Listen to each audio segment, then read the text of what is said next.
mudane madaxweyne madaxda kale ee qaranka maalintan qiimaha iyo qaayaha weyn leh soo shariftay waxaa soo dhammina geesinimadii tallaabadii hore ee talabiib tegiddeeda uunbay daba socdaan iyo natiijadii uu ka keenay waa lagu guulaystay marka anugu had iyo jeer guddageesinimada ah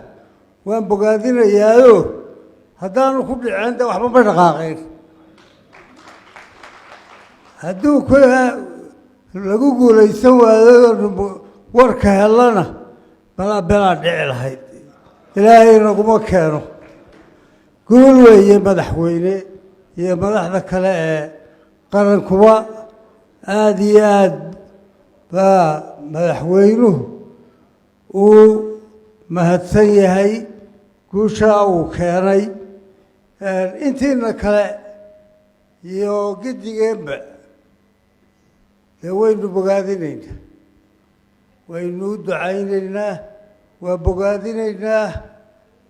qaranka leh maalintana waxaanu leenahay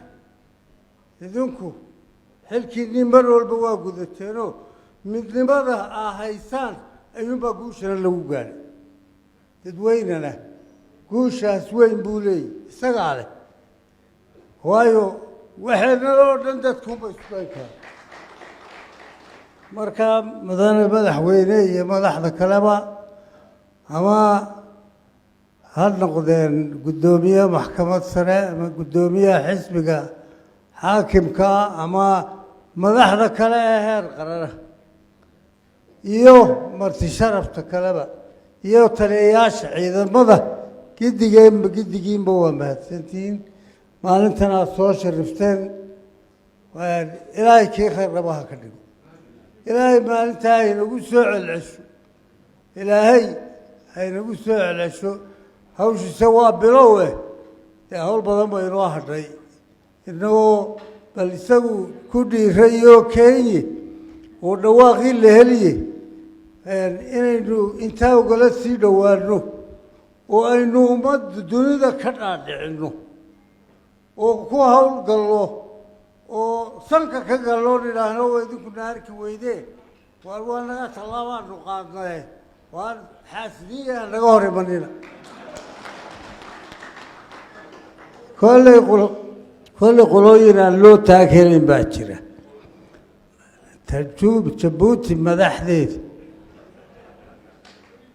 xasanka xamar iska fadhiya ee aan waxna xukumin dad baa jira iska xaasidiina waxay la tahay inta kale kuwaasu qancin ma leh waa cudure qancin ma leh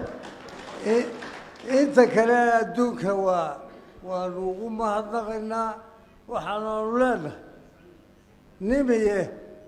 nimiye nagala midho dhaliya